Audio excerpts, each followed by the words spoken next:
5 years and still talking.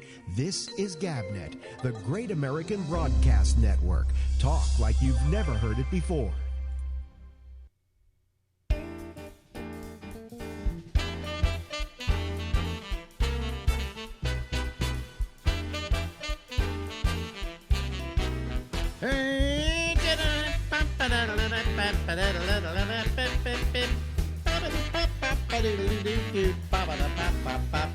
Hello, everybody. How are you? I'm Alex Bennett, and this is the Ramble.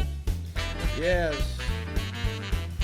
Go from now until midnight here in New York City, out of New York City, and it is 10:06 in the evening. Eastern Daylight Time. So wherever you are in the world, adapt to that, and you can tell whether it's live or not. See, if it wasn't live, could I do that? No. Anyway. Hi, how are you? Good to see you here. We're supposed to have a guest here, Albert, but then he went out to dinner with somebody, and now I don't have Albert. All right.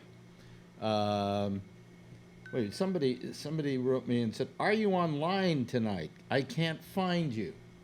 Well, yes, we're online tonight. You can't find us because you don't have the ability to find us. I don't get it. Okay. Why? I can't find you. Yes, you can find us. You can go over to gabnet.net, and the picture is there. It's running. Okay, it's going. Wait a minute. Let me just do a little refresh here. Yeah, it's there, and the audio, if you click on there, will also work for just the audio only. So you just go to gabnet.net, whatever your name was, Sam Forsyth Danford. And it's funny because he did it using my Facebook Messenger. So if he looks at Facebook, he can tell. Is this getting too complicated for everybody? You know, let me see here. If I go over to my Facebook, yeah, there it is. Are you online tonight? Yeah. I'm going to say, yeah, we're online.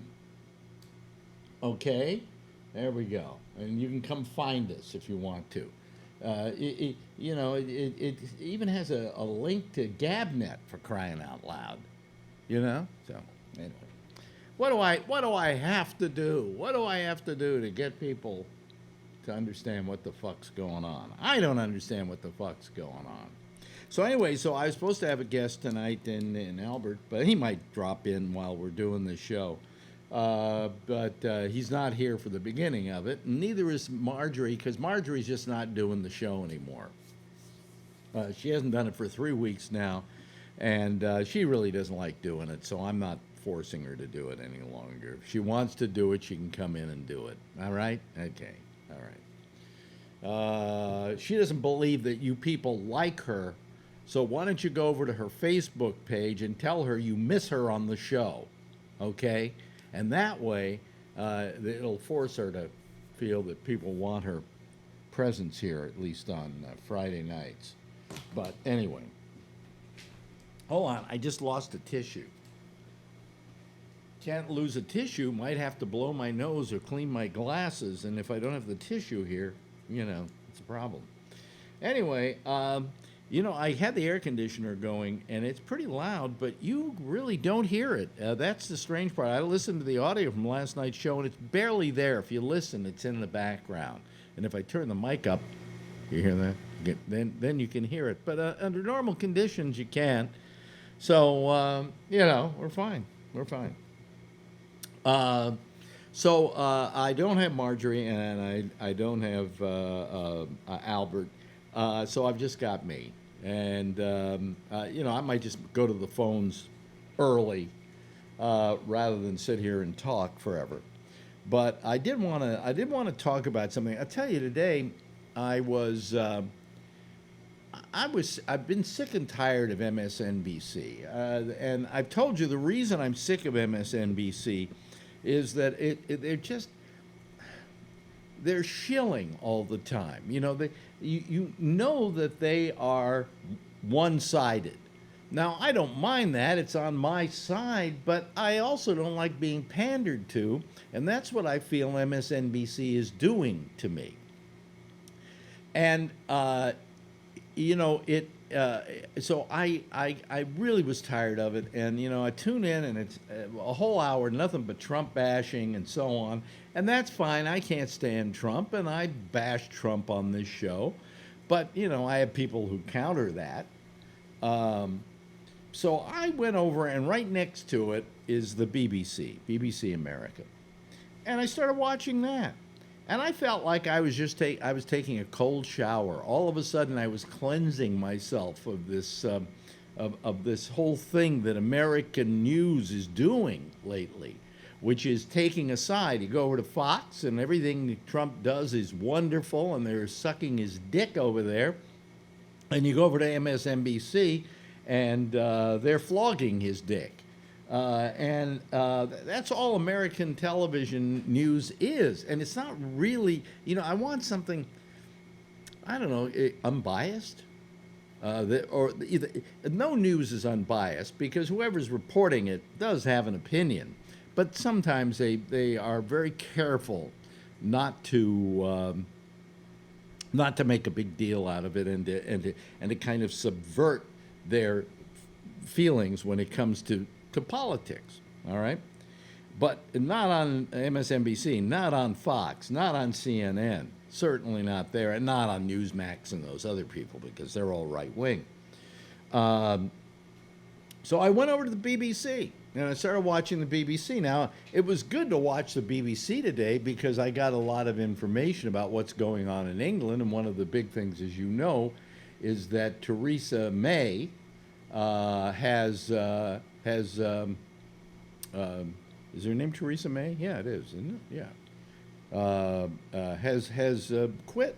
She's left she's no longer. She's going to be quitting being the prime minister. She's going to do it for about another 2 weeks, because she's making her own Brexit, because she couldn't get a plan together, couldn't get anybody to agree on a plan for Brexit. Now let's for a moment just talk about Brexit. I mean, this is the British equivalent of the American public voting for Donald Trump. I mean, doing something that is not in your own best interest, okay? So they voted to get out of the European Union. Now, they were in it, but they weren't in their heart of hearts, because where every other country had gone from the lira or the peseta or the whatever to the euro, England was the only one that maintained its currency, which is the pound. And the shilling and the pence, okay? So it kind of was, it was part of the European Union, but it didn't go all in, okay, emotionally. So the people voted to get out of the UE. There's nothing wrong with that if you've got a plan on how you're going to do it. But the fact is, there was no plan. There was just a vote to get out of the EU. And then the vote happened, and they had to get out of the EU. And they said, okay, well, the EU said, you get out on this date. And then they couldn't figure out how they were going to get out. And there's something that has to, I don't understand the full breadth and width of the story, but there's something that has to do with Ireland and Ireland's borders, and that is one of the considerations that they weren't able to come to terms with the EU.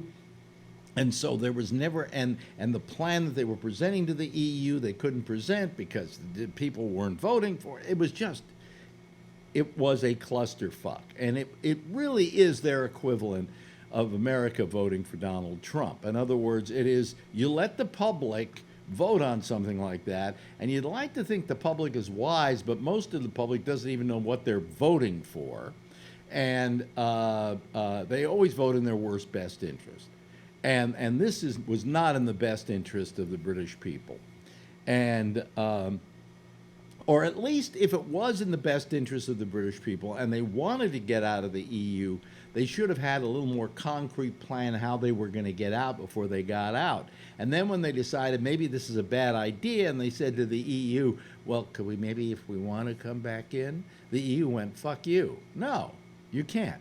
Now, a lot of other countries are starting to consider an exit from the EU because it hasn't proved to be the windfall that it was supposed to be. But England being the first country, Britain being the first country to do it, just didn't come into getting out of it with a plan. So it is a mess. So anyway, Theresa May had to resign today, and she, as she finished the speech, she started crying. Really, yeah, that was refreshing to see.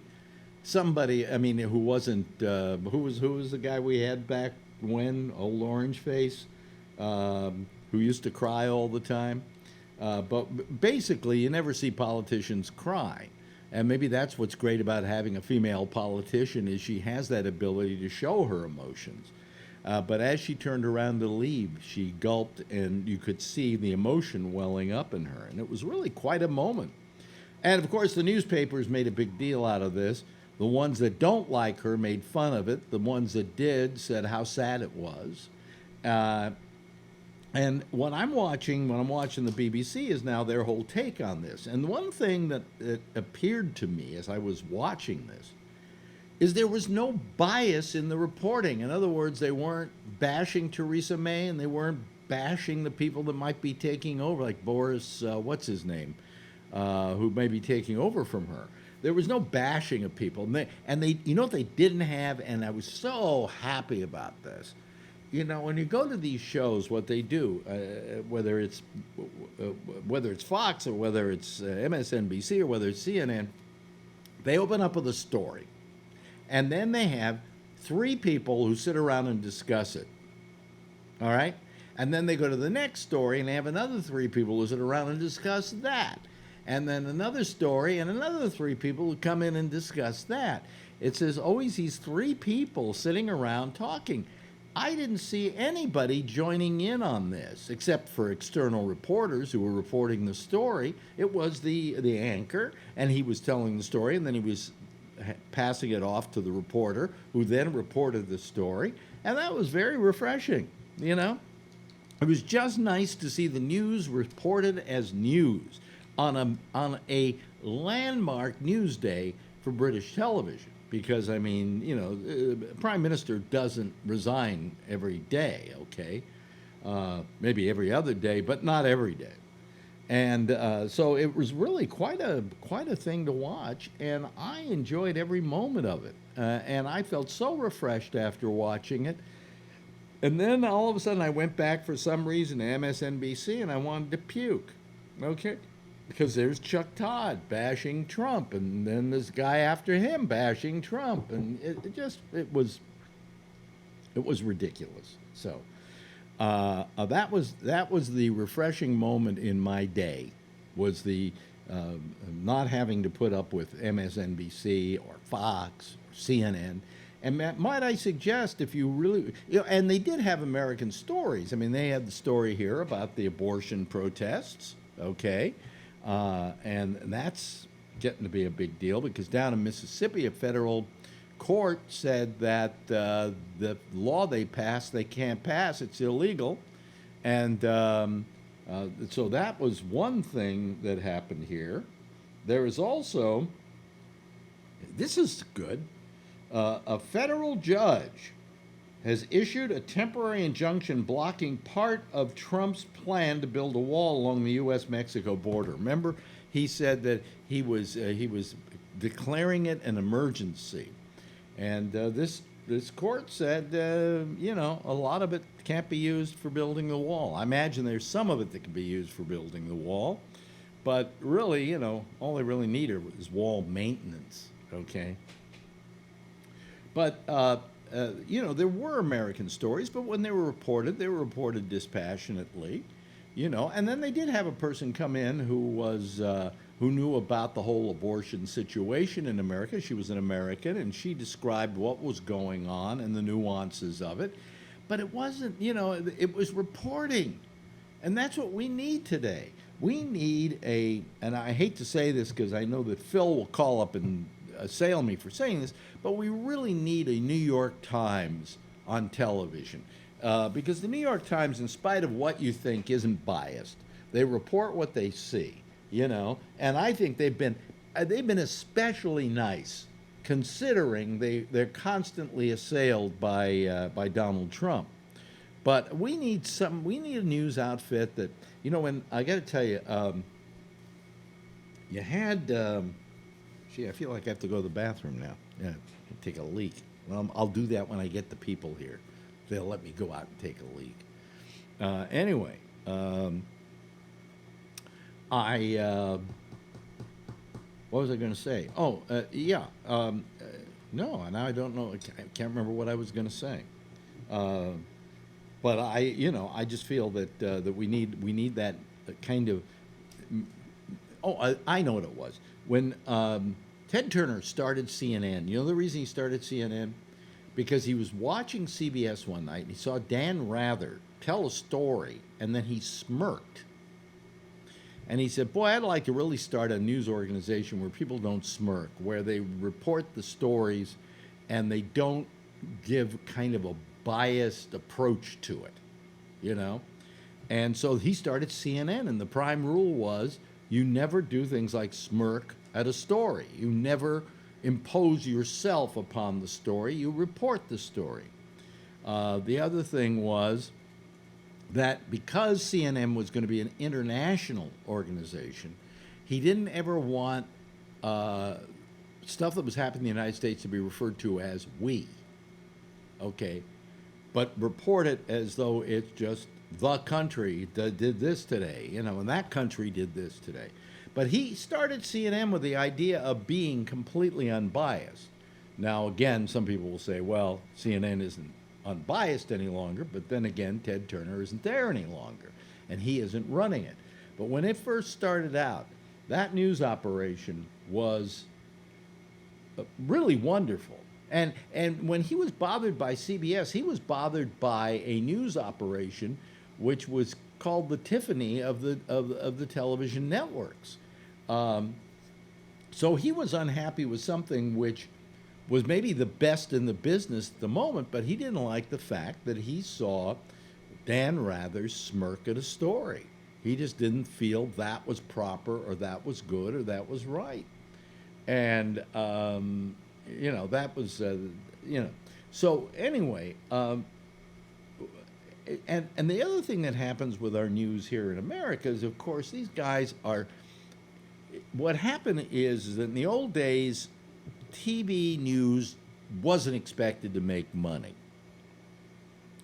It wasn't for profit. What was it for? It was so that the networks could say, we've got all these dumb shows like the Beverly Hillbillies and Petticoat Junction and My Mother the Car, and you can gripe about the quality of television, but when it comes to news, look at our news network.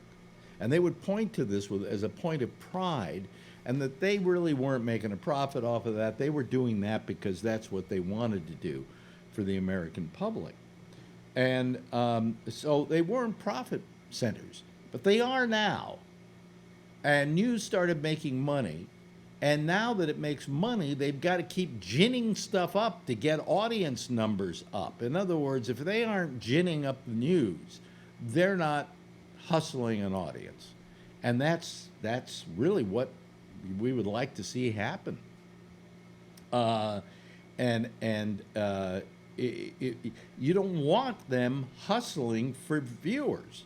You want them to report the news and hope the viewers will come to them because you can be relied on as being a pinnacle of just good, solid reporting. We don't have any of that anymore. Even the guys who are supposed to be like the stewards of the ship, like Chuck Todd, as an example, over at NBC. Chuck Todd isn't middle road anymore. I mean, Chuck Todd is opinionated to the nth degree, and he's running basically a news show. Now, the only news operations on those networks that don't have an agenda are the 6:30 news, the NBC nightly news with Lester Holt, or over at whoever the guy is at ABC, and whoever the current flavor of the month is over at CBS. These people pretty much do not impose their politics on their newscast. In other words, I can assume, but I can't tell you that Lester Holt is a conservative or a liberal. I don't know. I have no idea. I assume he's black, so I assume probably he skews to the left, but I don't know that for sure. Why don't I know that? Because he never ever gives me an indication of where he fits on that. And why can't they take that same attitude? And the same thing is true if you go over to CBS, and the same thing's true if you go over to ABC to their newscast. You can't tell where their politics are.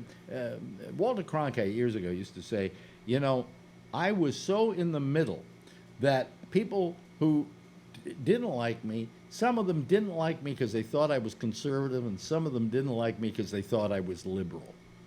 He said, I never gave anybody an indication of where I stood politically. Turns out in the end he was to the left, but you could never tell that watching Uncle Walter. And he also became a bastion of news because he's where you went every night to he was the word on what was happening, And we used to call him Uncle Walter. As a matter of fact, my friend Abby Hoffman once wrote him and said, I think Walter Cronkite at one point tried to wear a sweater on the news.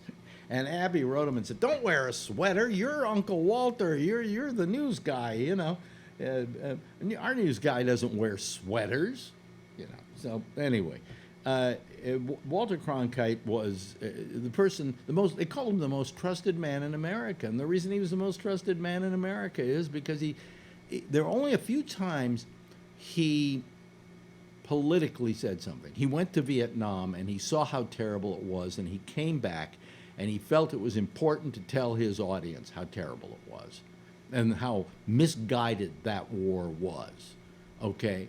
And he often felt guilty about doing that, but he said, I couldn't come back and not do that because what I saw was horrendous, and it was horrible, and it was a war we were losing. And I had to let the American public know it. But for the most part, he never gave his opinion on the air. Once in a great while, when things were really bad, he would do it. And when he did it, it was effective, The old story goes that Lyndon Johnson decided not to run for another term as president. And the reason he didn't, he told somebody, he says, one night I turned on the TV, and there was Walter Cronkite, and Walter said that I was kind of losing my touch with the American people. And he said, when Walter Cronkite doesn't like you anymore, it's time to get out. And that's the kind of influence that Walter had, and he had that influence because he didn't use it that often, But so we have this very biased press. I can't watch it. I can't watch MSNBC anymore. It's just getting absolutely horrendous. And they're ginning up the news and whatever. Anyway, I'm going to go to the phones. Go about a minute early here because at some point here I may have to punk out for a second and take a leak while you guys talk. But first, let's get a what do you call it going? A citizen panel going here. And everybody called tonight. Let's see if we can fill up everything here. Because as you can see here, I have a blank slate there. So I need to get people calling in, and they will, I'm sure, any moment now, hopefully. Let me see, let me go back to me full screen till somebody calls. Sometimes I go a little early, like a minute early, and it throws people off. Is he through talking? Can we call now? If you look, the little green light is lit, so we're fine so far all week. This system has been working okay. Here comes Josh Wheeler, and let me see here. I was getting Charlie Wallace was calling in. Are you there, Josh?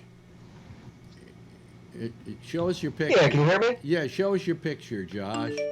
We want to see. Turn my volume up here just a moment. Yeah, okay, let me see here. Let me give you. Okay, do you have me now? And here's Phil Meyer. Yeah, I got to start putting you guys into slots here. Let me see here. First of all, let me put you on the. Let's put you on the top, Josh. And okay. Wait a minute. And let me see in the third spot. Let's do let's do Phil Meyer. Okay, scuba diver, 1275. There we go. Okay, there we are. See, that's what a citizen panel looks like, or at least the beginning of a citizen panel looks like. Good evening, everybody. Good evening, gentlemen. Hi. Good evening. You know, I wish a woman would call, then we could say good evening, gentlemen and ladies, or ladies and gentlemen, but, you know, there's a lot of testosterone in this panel. Kids and kitties. Yeah, kids and kitties. So anyway, how are y'all doing tonight? Oh, just fine. Yeah? Yeah? Good. It's nice. It's a nice day in the neighborhood. It's a nice day in the neighborhood. What'd you say, Charlie? The TGIF. TGIF. Friday. Yeah. Yeah, I got to work tomorrow. Why do you have to work tomorrow? I have a customer that needs to see me, and that's the only day off they have. Oh, I see. Oh, okay. And then he buys lots of rug, does he? Yeah, this one hopefully buys lots of wood floor. Oh, wood floor. Wood floor. Yeah. Yeah. Do you ever get tired of that business? You don't sound like you get tired of it. Nah, I like it. You know, there are certain things, like you've been doing radio for what, 60 years? And you wake up in the morning and you're a radio person, right? Yeah. Yeah. Well, I feel comfortable and at home in the floor covering business. You know, it just feels like that's it was my destiny as a child, and it just feels like that's what makes me feel comfortable. And also, I like the fact that I'm good at what I do, and people are happy with what I provide. Why do you say it was your destiny? Because your father did it? Yeah, you know, I lost my father. I was very young, and you know, he. At first, I rebelled. I didn't want to go into the same business or the same type of business, and but I kept returning to it, and it became something that it's like fiber runs through my veins. You know? Yeah, well, I think I went into show business because my father was a musician and he was in show business, and I knew I wanted to be in show business from 4 years of age. Yeah, I knew I wanted to be in radio. Actually, that was the even stranger part. Oh, we've been joined by Kevin. Let me just give him a little slot Hog. here. Hog Rider. Okay, Hog Rider, and we go there, and oops, we have him in 2 of the slots. I've got to get rid of him in 1 of the slots. That's because he was in the other slot last night. So. It's just double Kevin for your money. Yeah. Oh, yeah. I just got rid of Kevin. You don't want that. Okay. There we go. And let me see here. If I go 6 and I go, he's 4 is 5. There we go. Okay, I got it now. Now. There we go. Okay. I would rather have my father been a very wealthy investor. But that wasn't the case, and so I just followed in his footsteps. Well, my father was a musician, and when I was a kid, my mother remembers me on a bus going up Telegraph Hill. Yeah. And we were on the bus, and I had a salt shaker, and I was talking into it like I was doing a radio show, and I was 4 years old at the time. Yeah. So I think I've been in radio since then. Yeah, well, that was your calling. And, for me, it was what I felt at home with. I felt that it was like family. And so I continued to do it. Yeah, like if our friend Tony ever decides to have children, they can all grow up to be people who make hat boxes. I don't think Tony's ever had a date, let alone Oh, children. don't stop that. Stop that. All right. I'm sure you're correct, but you know. Okay. Um, I mean, some people. I mean, he's smarter than all of us. I mean, your divorces didn't cost you. Mine cost me everything. yeah. So, Yeah, how much do they cost you? well, you had about 60 grand in attorney's fees. Mm-hmm. A house that's worth about $1.6 million right now, that was $70,000 away from being paid off. Mm-hmm. My two kids don't talk to me. No, wait a minute. One barely, but the other one, nothing. And so, it cost me 23 years of marriage that is kind of doesn't count, Mm-hmm. I'm calling Ray Renati back because some reason he didn't grab on. There we go. Now we're okay. There's Ray. Hello. Okay, I had to call you back. You didn't automatically come in, which is kind of interesting. That's because he was probably on his phone the other day, and now he's on a laptop. Oh, really? No, computer. I was on the laptop last time. Really? Oh, was I on my phone? Oh, maybe I was. I think You he were was. walking around, yeah. I see. Yeah, that's right. Okay, well, I don't know. It has something to do with having called once before, and probably because you're calling on a different device. Yeah, exactly. It's causing that. But anyway, so we called you back, and there you are. See, wearing Very much. I'm wearing the same color shirt you are tonight. That's right. Orange Oh. shirt. Yeah. Orange man. This is Care Driver. Yeah, The company did like any of Uber you- for kids. Yeah. Did any of you take on your father's kind of profession or something that they did? I did. You Yeah. did? Yeah. What was your father? Well, he ended up being a sales in high tech, and Yeah. that's what I ended up doing. Oh, really? Oh, okay. Yeah. I thought you were going to say he was an actor. No, no, I got out of it. I got out of that 20 years ago, but I ended up. That's what I was doing for a long time. Yeah, yeah.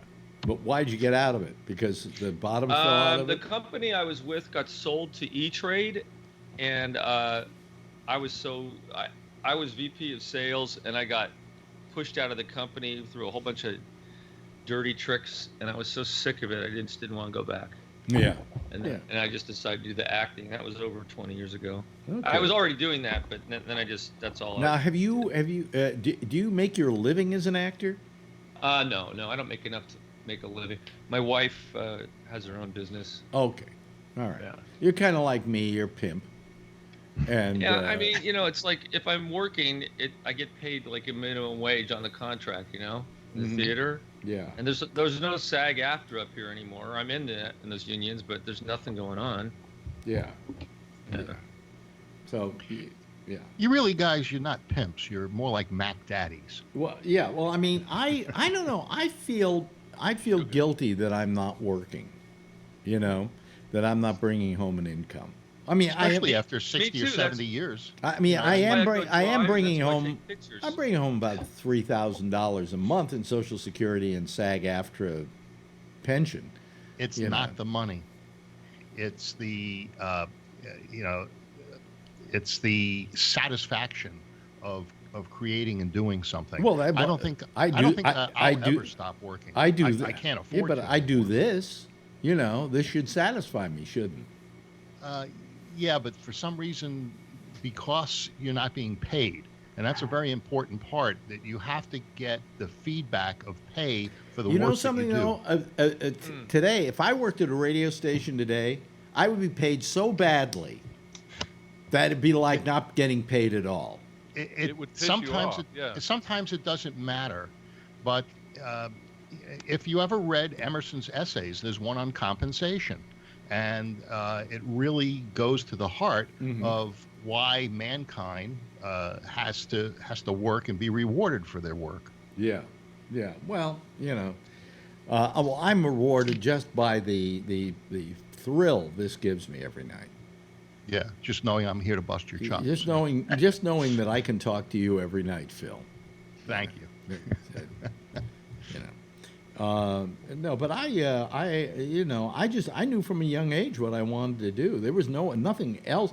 I mean, there were certain things, that when you're a kid, you say I want to do, and one of the things I wanted to be was an astronaut. before there was any such thing as an astronaut. I know that sounds strange, but there wasn't a space program or anything, but I knew that I wanted to go into space. Did you have those reoccurring dreams where you felt as if you could fly No, when you were a kid? No, I no. did. Well, and everybody's had flying dreams. That's Yeah. you know. Anybody not had a flying dream here? Say, Yeah. I mean, you know, yeah, Ray. I just want to say to Phil, I agree with you about the compensation part. I think the difference is when, like, you're in entertainment, sometimes you can forego some of the actual compensation because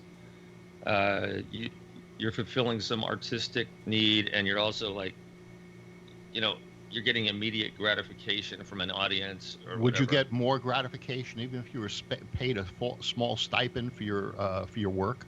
Oh, I'm in the union. That's why I joined No, the union. I understand. But you've shot photography for nothing? I know I have.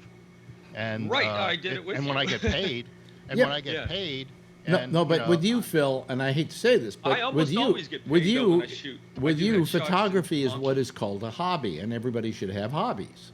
Well, I shoot weddings also. No, but I like to shoot weddings. in spite of And I that, get compensated. most of what you're doing is as a hobby. You know, Most, yeah, but when it's you also get to perfect the hobby stuff is there to fulfill me from a creative standpoint, but it's also gives me the practice I need. like to for master instance, my I'm craft. willing to admit that GabNet is a hobby. Yeah, but it's gone. But you want it to be great. You want it to be good. My photography is the same thing. If I all of a sudden use the wrong settings and ended up with too much grain in my picture, I'm pissed. You know, and I do things to that's to fine. better my, That's fine. better But my what I'm craft. saying is that basically you have a profession, and this is a hobby, which occasionally, you know, it's always nice when your hobbies can make you money. Right. Okay, that's the best kind of job to have, is when you're making your living doing what you would do as a hobby. Does that make sense? You think talk show hosts don't make a lot of money? You should talk to some photographers and find out. You can't. I'm sure. Be a for the most part. I don't know who gets paid anymore. Okay, at least in entertainment. All right, because in radio, I don't know anybody that's making money in radio. You know, I mean, they're getting you know, some kind of money, but they're not getting a lot. You know, Ray's in good shape, but he still has his hand up. yes, Ray. I just wanted to say, like, if I get 2 photography jobs a month, I'm in heaven, you know. There's one woman in the Bay Area that does almost all, I'd say 80% of the headshots for all the actors, and she makes a lot of money. Mm-hmm. But it's like Phil said, and Alex said, most people just don't get paid anymore. And if you do anything creative, you hardly make anything. What I do with weddings is I volunteer in there's some churches in Concord, and I will shoot their wedding for whatever they want to pay or nothing, because I want people to have a record of that occasion. I also like to be able to shoot family members that may not be around much longer. So therefore, this might be the only sort of professional pictures that they have of those family members. So for me, it's cathartic. I like doing it, and I like the pressure of shooting a wedding, because most people, when they shoot weddings, they're very they're stressed out. Well, I'm not. To me, it was like doing cop work. I never got stressed while I was doing cop work, and I have a mission and a plan when I shoot the weddings. And some people pay me, some people don't. It's whatever they want. Anybody else here have hobbies? Charlie, you have a hobby? I guess my umpiring was my hobby for a long time. Yeah, you don't do that anymore, though, right? No. Why did you stop doing it? Well, health reasons, because of my diabetes and problems with my toes and stuff. Yeah.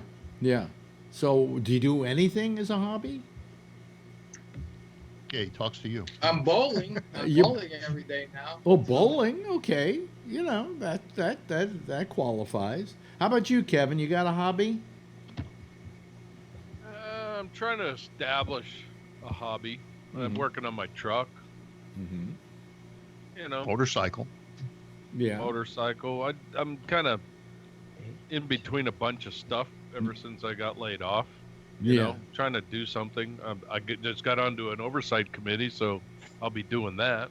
Yeah, you don't get paid Or for Pelosi? you get paid for that, right? No, I don't get paid. Okay, For so that you could say that's a hobby. that. Yeah, you it's know. gonna be. It's gonna be, yeah. Gonna be watching politicians spend money. Well, you don't know where that can lead, though. You know, Yeah. there are, you know, every path that you follow has, you know, side roads that you may end up taking. Yeah. You know, I mean, I would say You admit that I've been lost ever since I got laid off. I've been lost. You know, not knowing what the hell to do. Where'd you get Because I laid worked off for from? 41 years and never stopped. It was And in then all of a trucking. sudden I'm doing nothing. You know. you got Yeah, late. that happened to me when I got axed like that. I mean, that was brutal. That was like the hardest thing of my life. Oh my God, it's insane. It still haunts me. You Yeah. know, it still haunts me. I mean, Well- I think It was a full 2 years. Yeah. That's why. That's one of the reasons I became self-employed, because when I was a rep Me too. back in the 70s, repping furniture, I found that the lines that paid didn't ship, the ones that shipped didn't pay, and the ones that shipped and paid hired their sons to cover this territory after you pioneer it. So I found that I was better off just being self-employed. You know, the Yeah. only person that can fire me is the customer and myself. Yeah, Yeah. but you could go belly up. Yeah, but You that know. doesn't mean I can't start again. But at least he's not betrayed. You know, I think when you work for these companies and you give them your heart and your soul for years and years, and all of a sudden they screw you over, it just does something to you. Well, Thank you. For me, the it thing just- the thing that Absolutely. bothered me the most about Sirius XM was, to this day, I don't know why. You know, Exactly. I have no idea why, and that is the That was selfish, because they were trying not to have liability. I would say that had something to do with it. I think that they kept saying it doesn't have anything to do with you. It's not your fault. You know? Yeah. Which Well, leads I me mean- to believe it was some executive who wanted me out of there or something like that, something really cheesy. But I never got an explanation. You know, nobody But Alex, said. in your business, haven't you been fired like 50 million Yeah, times? but I've known every time why. well, you know. you've known what they wanted It to was tell this. you. Well, I mean, usually it wasn't a matter of being fired. It was a matter that maybe ratings went down or something like that, and Yeah. it was you could see it coming. You know. Well, Sirius doesn't have ratings, so you're blindsided. No, 90% of the time, it's the almighty dollar. Well, people have said to this day, and Yeah. I can't imagine, from what I was getting paid, that this would be a factor, but they said that I was probably making more money than they wanted to pay. You Right. know? But they turned Yeah. around and Walk paid somebody some in there for religious half of guy what you were. No, they paid some other guy money. $1 million. No, right? The no. religious guy. But he didn't replace me. Oh, He didn't replace me. Osteen. Yeah, he didn't Different replace market. me. No, Oh. where the guy who replaced me, I hear, was getting maybe 35,000 a year. You know, Yeah. and you had Albert was the highest paid producer outside of Howard Stern's producer in the building. So between the two of us, they had what they considered an expensive show. Yep. You know, Yeah. and but I don't know that that was the reason. I have no idea. Was there advertising on your? Well, I on suspect your the thing? guy that replaced me was with Media Matters, Oh, and they had it out for me, yeah. and I think that had something to do with it. Okay, and I think that I think in fact that they maybe weren't even paying his salary. That Media Matters may have been paying his salary. Because whenever they can do that over at Sirius, they do that as well. If they can get some company to pay the freight, then they'll do it. That's why I'm surprised that they paid Joel Osteen even penny one, because Joel Osteen would have paid money to be on Sirius. That's what I don't get. That's stupid business, you know. How many? Maybe he has a lot of followers. And you're paying a guy what did you say he was getting paid $1 million a year? I thought it was $1 million. I You were don't the think one it's that high, alluded to that but let's face it. Whatever they're paying him to hustle money. You know? Oh, did they get Yeah. a cut? No. They just need content. I tell you, I went through. I don't know. I got Sirius for a year now. I will have it for a year, and so I went through the channels, and there isn't shit there. You know, even the 60s on 6 is no good anymore. You know, there's very little Cousin Brucey.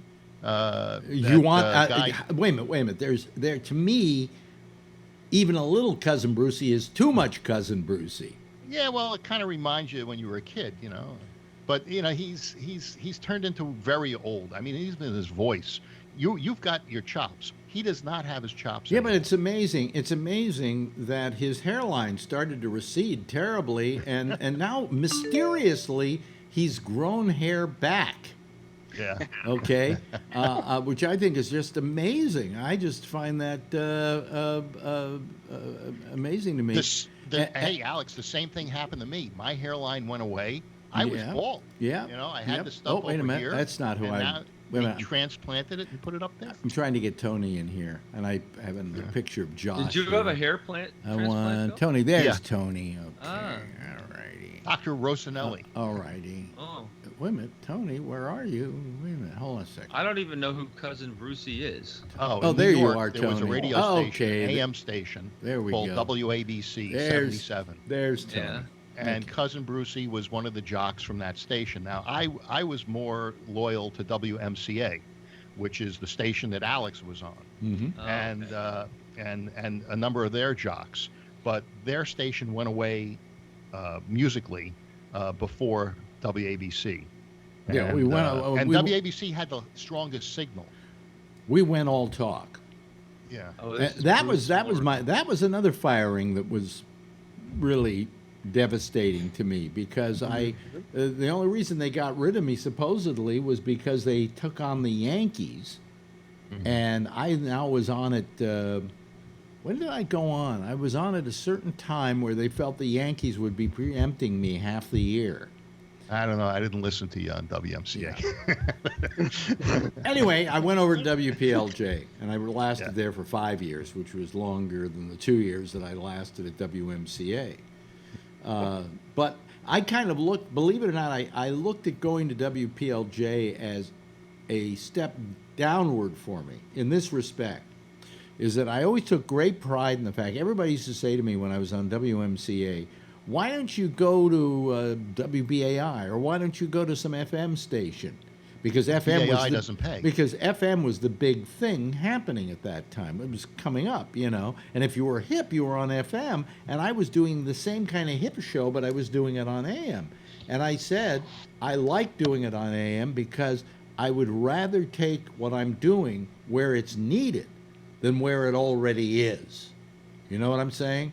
In other words, I felt that I was bringing something to the AM dial that they didn't have, which was an FM style program.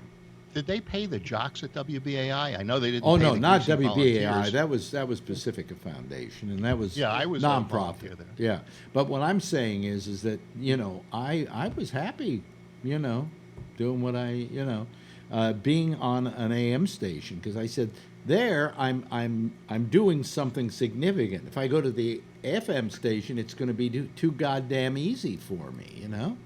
Here comes. I've got to go get myself another thing here because we got to get. Let's see here. Jeff Stein in the number 8 position. Where is Jeff? I don't have him up. Oh, there he is. There we go. All righty. Okay. Let me see here, Jeff. Wait a minute. Hold on a second. I'm trying to. Wait a minute. Wait a minute. There's you, and then Jeff would be here. Is this Jeff? Yeah, this is Jeff. Are you there, Jeff? Oh no, we lost Jeff. Oh, okay. Well, let me call Jeff back. Because he probably won't try us again, so I'll just call him back. And here we go with Jeff and add, and it's calling him, and let's see if he picks up. But there we go. Now he's calling. Okay, are you there, Jeff? All right, you might have lost me. Jeff? No, I didn't lose you. Did I lose you? Are you frozen? Oh boy, what's happening here? Let me try it again. Let me try this again. No? Jeff. Jeff, are you there, Jeff? No. Jeff. Let me see here. Jeff All right. Stein. Are you there? Are you there, Phil? Yes, I am. Oh, okay. I froze for a few seconds. Yeah, well, okay.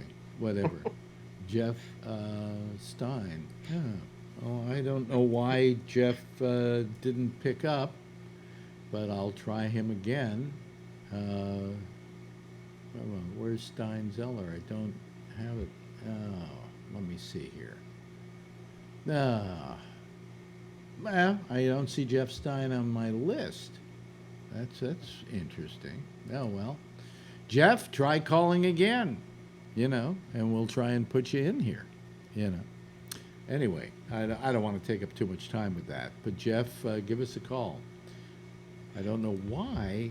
Oh, there's Jeff Stein. Now let me call him. Let's see what happened. Oh, here he is. He's calling me now. Okay, Jeff, are you there? Are you there, Jeff? Yes. There he is, finally. Okay, there we go. There we go. Okay, hi, Jeff. Hello, everybody. Okay, Jeff. Yeah. Jeff, you got a hobby? My hobby. We kind of have a camera club, but I do almost very little with it. Really? Yeah, but I also go sailing. That's kind of a thing, but it's only during the season. So. Well, my hobby. During the winter, it's zero. My hobby for years was video. And shooting videos, and when I went on vacation, and then turning them into little productions and things like that, and then that kind of that turned into a job actually when I came back to New York and worked for my friend Steve Gruberg editing video for him. So that was a hobby that turned into work. So whatever. Jeff, not Jeff, but Josh. Do you have a hobby, or do you have any hobby at all? Well, I mean, yeah, I have some things I do obviously outside of work. Just pure hobby-wise, I mean, I really enjoy sports. I watch the games every night and weekends. I play a lot of golf, and I've worked kind of a second job for about a decade, really, as on the grounds crew at a high-end public golf course. I know I mentioned that before. So I've kind of got like a unofficial degree in agronomy, so to speak, because my brother-in-law has been a golf course superintendent for, pretty much all his life, since he started working, and I trained under him for a long time. I have a applicator's license, to spray chemicals, I got a first-class yard and everything because I know how to take care of it, and I've done all the cultural practices that are done, so that's kind of a second job, but it's one of those jobs that if I could make a lot of money that like I make where I work doing it, it would be perfect, but I kind of started in it too late to switch careers, but that's kind of an unofficial, So do you kind of consider it a hobby then? Yeah, you could say that, because that's kind of like a job that I do that, I don't mind doing it, like when I drive around and spray, tees, greens, fairways, stuff like that, I like it, I don't mind, mixing the chemicals and going out and spraying, and it's kind of nice because, you're by yourself, you don't really have to deal with anybody, put the headphones on, I can listen to, a podcast, your show, or if I missed it, or, live programming on Sirius. Sometimes I listen to music, you can just kind of, it's enjoyable, you're outside, when the weather's nice, it's not, it can be kind of fun, as compared to my other job, which I consider more of a burden, What's your problem, Phil? I lost your picture. You lost my picture? Yeah. Well, I have no idea why. There you are. You're back. Yeah, well, please, people, deal with your problems yourself. Don't bring them up here. It only slows the show down. All right. Well. Yeah. Yes, Jeff's got his hand up. Jeff? Yeah. The other thing that I started doing is cooking Spanish food. Oh, really? It's kind of like a little chef. Is that like paella and things like that? Yeah, that's cool. Well, That's the Mexicans are coming, so he's just getting ready. Yeah, he's just getting ready. Let me see here. Oh, Tony. Now, Tony, it's an interesting question to ask you. I imagine your hobby is taxidermy. Do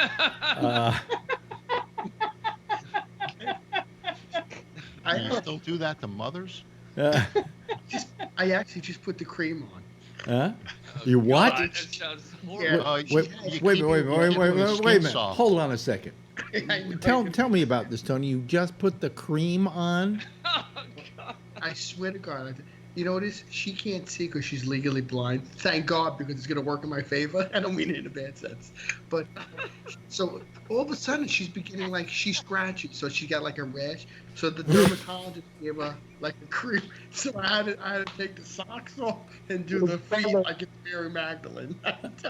You can't write this. I laugh when I do this because I think of you laughing, and it's true. No, I just, you know, you're life is shambles. There's no question in my mind. You're Norman Bates personified, for crying out I had a loud. picture up in the room. Just think, no matter how tough you think your life is, you could be Tony. Mother, oh my God, mother. Yeah. You know, when I think of hobbies, like my hobby is scuba diving. I make her laugh though. Yeah. Don't die on me, I tell her. Don't die on me.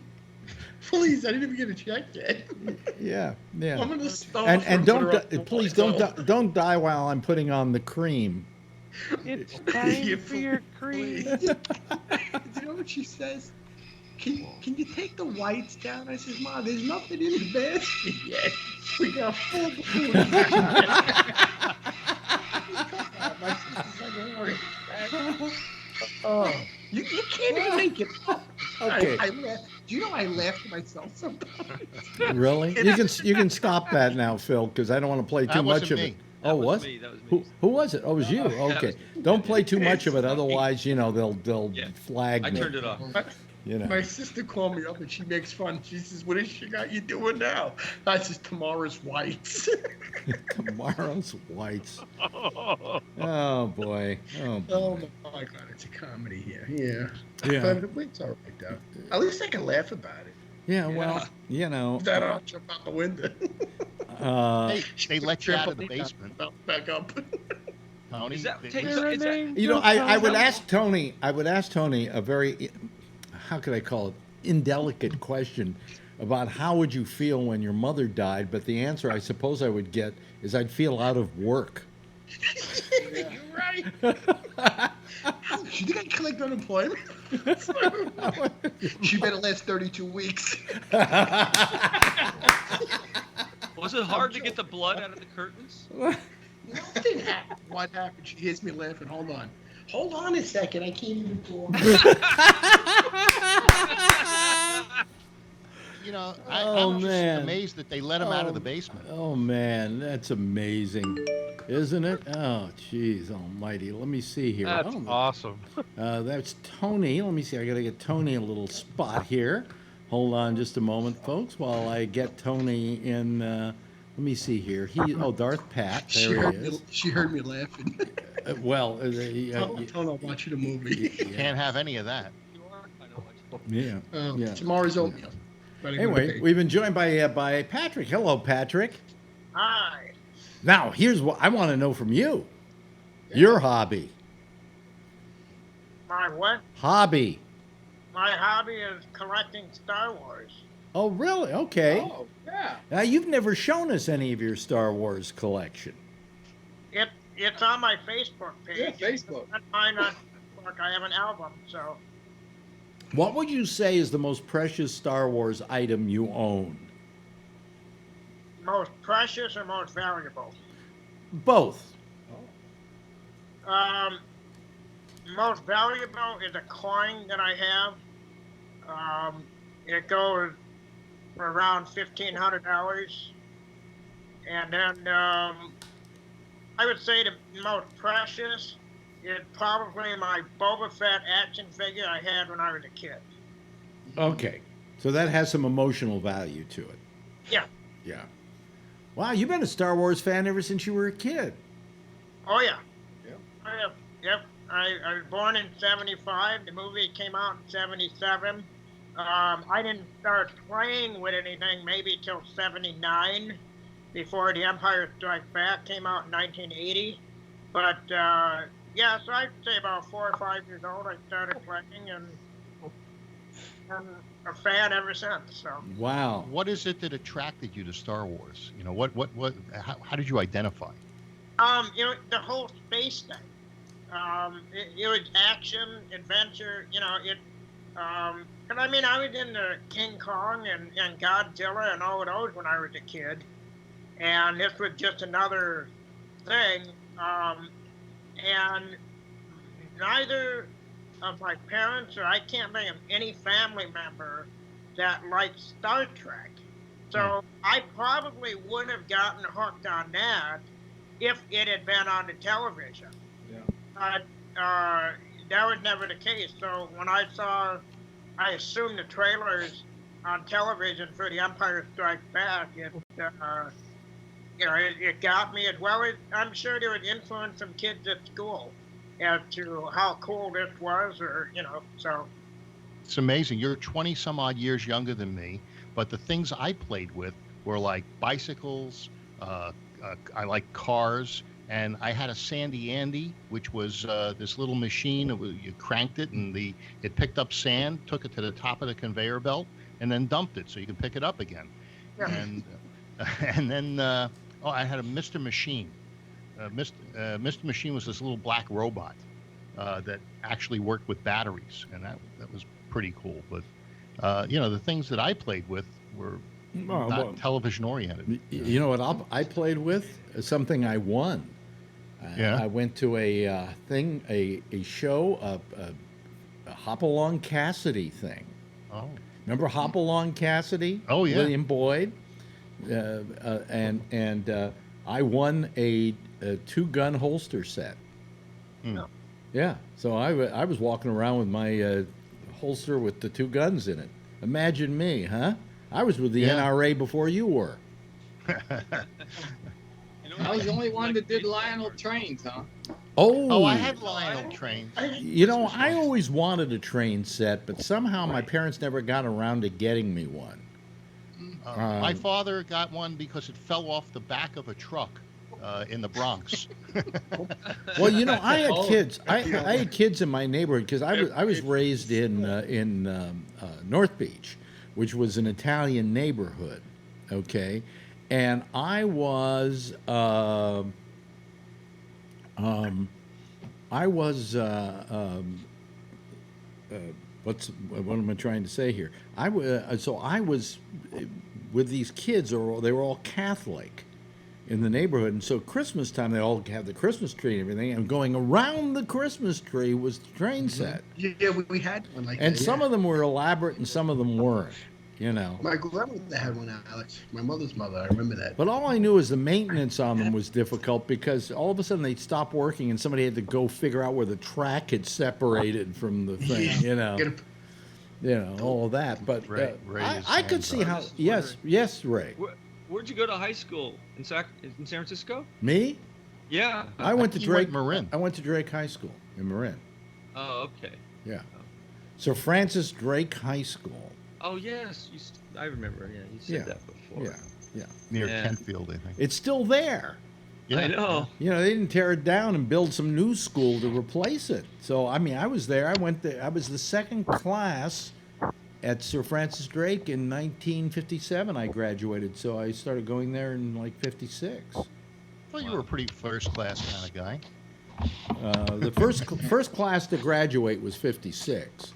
Really? I went there as a freshman. But so it was 2 years before that. So it opened up in '53. Wow. So and it's still there. So that's 65 years. Yeah. Yeah, and I went by it a while back, and it's still the same old fucking school. Yeah. They're probably kids getting asbestos poisoning or something out of that place. There's probably some people from your class that are still trying to graduate. Yeah, that too. That too. But I mean, yeah. Wow. Well, we have a lot of people with their little talents and their little hobbies and. Hey, I used to collect baseball cards. And of course, that'll give. Oh yeah. I have hundreds and hundreds of baseball cards, and some of them are worth money. I have like Nolan Ryan's rookie card. Yeah, I got Tony's salivating. You know what I have. right. You know what I remember. have. What I have He's a is a big- card very few people have. I have a Roy Hobbs. Whoa. Oh, from the movie? Yeah. Yeah.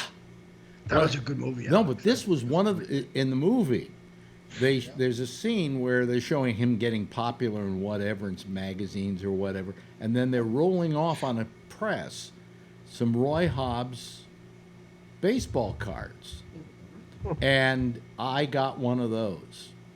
That's nice. Yeah, I still have it in storage. My Roy Hobbs. My dad has a Babe Ruth signed baseball. His father had Babe Ruth sign it after a game once. Yeah, And we had it price. It's and it has worth all over his. It has $20,000. Babe Ruth's vomit on it too. So Yeah, it's worth over $20,000. Wow. Really, Yeah, son of a bitch. yeah. It's sitting in my parents' house in a case. Yeah. Yeah, well, Now, does the signature fade after all those years? No, it hasn't. It hasn't. I Oh. think it's because they keep it covered. And they had my dad had two of them, and the other one he played with it, and then lost it when he was a kid. well, you know something? Somebody said to me that if you really want to be smart about things, what you should do is go out and no matter what you buy two of them. Play with one of them and put the other one away. Now, I'll tell you a guy in this crowd here who's been smart that way, and smarter than a lot of you would think, is Tony. Yeah, Alex, I bought multiples of a lot all the time. I was You trying to bought play. 100 copies of the first issue of Spawn, right? What, did we just What lose is him? that? He just got that. You just shocked him off. Look at that. We just lost him. What timing? Yeah, right as I was bringing that up. Yeah. He sent me a Trump comic, and he said to me, and I think he bought a ton of those too. And he said he just sold one on eBay for $40. Yeah. Huh? I Yeah. did. Yeah. I got lucky with the font. Oh, here we go. He's I back. used to buy multiples of a lot of things when I really liked it, and I always did that. Yeah. But when Image Comics came out, I says, you know what? So I'm going to buy it. The guy says, I can get you 100 copies for. I said, well, how much? He says, I can do it like 90 cents a book. I says, all right. You know what? As long as you don't give them to the store. He didn't even send them to the store. He No, just sent them right But to Tony, me. the Spawns, you bought 100 of those? Yeah. Yeah, you bought 100 And- copies of Spawn. Wait a minute. How much Yeah. does a single copy of Spawn go for now? I mean, a raw comic, and mine's are all near mint, but a raw comic, not graded, I would say it's about $30. Not graded, but I have graded books that are 9/8 that are probably worth about $2.50 a book. For Spawn? Yeah, I could bring them up. I So you have a 100 copies of Spawn yeah. I kid you not. at $2.50 a pop? Well, I have graded books CGC 9/8 that I can get $2.50 that I've already gotten $2.50 easy. How many you got of those? I probably have 20 graded minimum. I'd probably lost count. I'd have to go look because I have a lot of copies, and I never opened. They came to me shrink wrapped. So I just popped so them if open you and they- think Tony is the stupidest guy in this group, he ain't. No. You know? I mean, I was always a fiend with comics. I like nostalgia. I really do. yeah. I mean, I don't know. You know what it is? My mother used to take me to the store, and I like to read, so I got into comics, and I went into my own world. Like I used to like to write things. Can I ask you a And I just- question? Ballpark figure? Yeah. How much money do you make on comic books every year? I would say conservatively, I can do 50,000 in sales, and that's easy. Yikes! And Alex, I'm not. That's And I'm in not sales. And I'm not aggressively selling. Meaning, I have books that I won't even put up yet till I get older. Is That's that like net? No, that's his gross. Oh, okay. I mean, I could do more than that. I mean, I don't want to. I don't want to. I want to save certain books. I have a lot of books. It's How much crazy. do they cost you? Like, do you make a good profit? Well, how much? Well, actually, I've been collecting since I was in 10, so I can tell you, like, some of my key books, like, say, Giant Size X-Men #1, I bought 2 copies of that. I bought that in the late 80s, and I paid $125 and $75. One of them graded at 9.2 CGC, and another one graded at 8.5. An 8.5 would get me $3-4 grand now on eBay. That's the 8.5. Jeez almighty. All of a sudden, you sound like Tony Soprano or something. No, It's like no, I have no, respect for you. no. It's like I I'm mean- scared shitless. I mean, You you, on dates? you know, Who are you? everything Are you else about. Bates or Let me Soprano? just What are say you? this, and I don't mean this as an insult, Tony, but everything else about Tony is stupid. But this is pure, utter fucking financial genius. Yeah. I got lucky with the comics because I always Then why loved- don't you buy some goddamn new wallpaper? You can afford it. It would kill his mother if he changed it. I'm buying her a couch tomorrow or Sunday.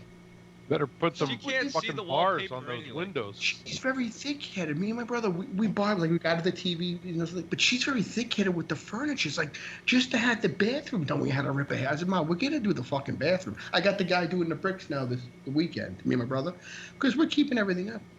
She's very Did the stubborn person in her who did the bathroom, Tony, pick out Yeah. that wallpaper? No, it's actually all new the bathroom up here. There's no wallpaper in the bathroom. It's all mine. I think the only They put thing. bars on the windows, right? I'll put a shot there of his whole thing there. The only thing worse than the wallpaper, I think, are the curtains. Yeah, the curtains are just. She's got paneling in the other room. Me and my brother's not kidding. We do them. I like it. It looks good. No, it don't. I thought she was. I thought you said she's 1921. blind now. How does she know what it Well, looks like? No, you know what? She sees out of the one good eye. Okay, but I made the doctor say, listen, doc, for hospital reasons, she's legally blind. So he put it in paperwork for New York. So we got the handicap stickers. One You go eye right- Magno? I mean, I love her, but she's thick-headed. That me and my brother's like, she'll rip her hair out. She like, you know what it is? Like some of this furniture is her mother's, so she won't throw it out. This is the I mean, I biggest get- comedy act in the world, It is. ladies and What gentlemen. is thick This head? is comedy. This is right, Ray. It's comedy gold. This is awesome. I mean, I can't. I'm so happy you're recording this for Yeah. posterity. Yeah.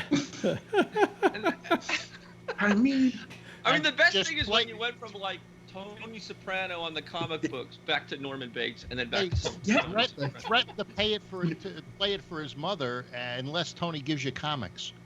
but I tell you something. When I used to go to the comic shows, my brother would take me when I was small. Oh God, I would go crazy. I had to buy I was grabbing everything. I gotta have this. He says you can't get everything. You're only gonna get $30 for it. I said all right. So I used to be there for hours like a nut. I would go crazy for that stuff. You still play the numbers for your mother?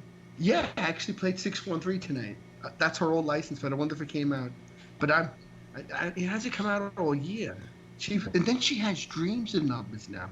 I think We're you doing should the start dreams doing and- stand up, Tony. Just tell this story. Just go up there. You're Just 5 give it to minutes. somebody to do it. I'd rather hand it to somebody. Go have fun. No, with you it. do it. You know something? This is part inspiring. The fact that this guy here can make $40,000, $50,000 a year off fucking comic books. Okay, and at the same time, it's kind of creepy.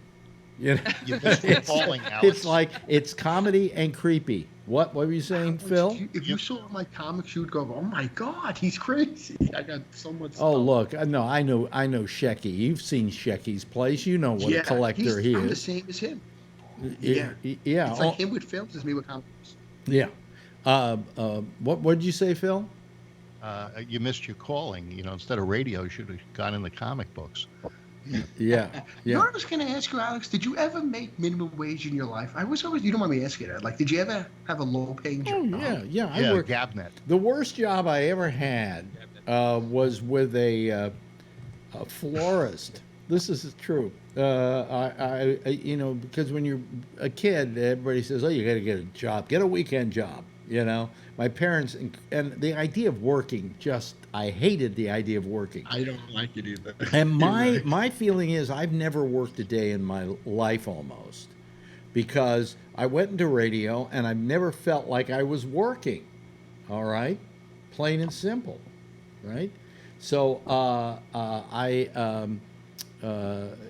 what was I saying? So, but I worked for this florist, and we'd take the flowers out to the funeral, and then we would, after take them from the funeral home and take them out to the burial place.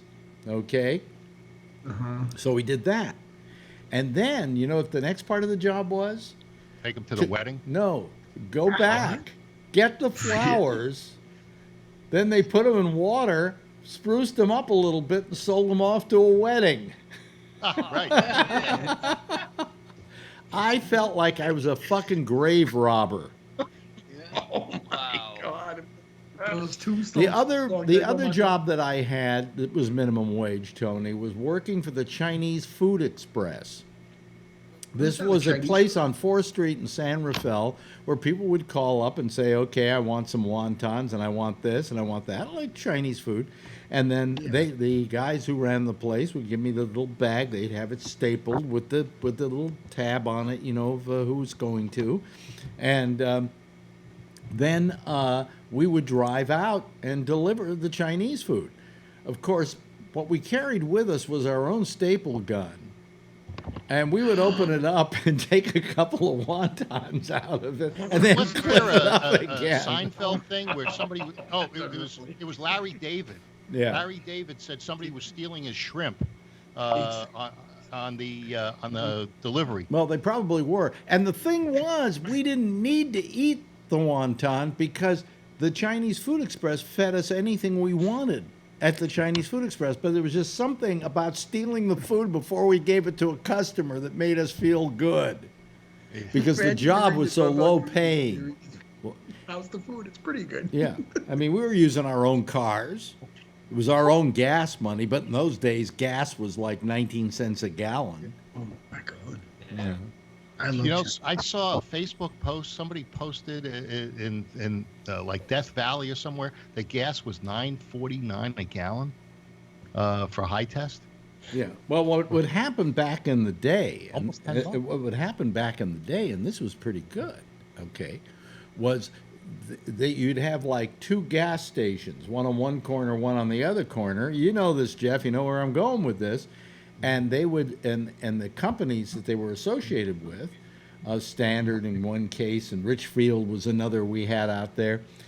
They would suddenly have a price war, and I swear to you, yeah. I bought gas for 9 cents a gallon. All right. There were gas wars. Yeah. I'm going to go get you a photo that you'll remember. This was taken in Sausalito. Let me go get it. He's going to go. Phil's now going. He's leaving the room. For those of you not watching the video, he's leaving the room to go get a photo, which is probably going to say 9 cents on it or something like that. We lost Ray Renati? Did we really? Oh, wonder why we lost. I think we may have lost him. He'll probably be back.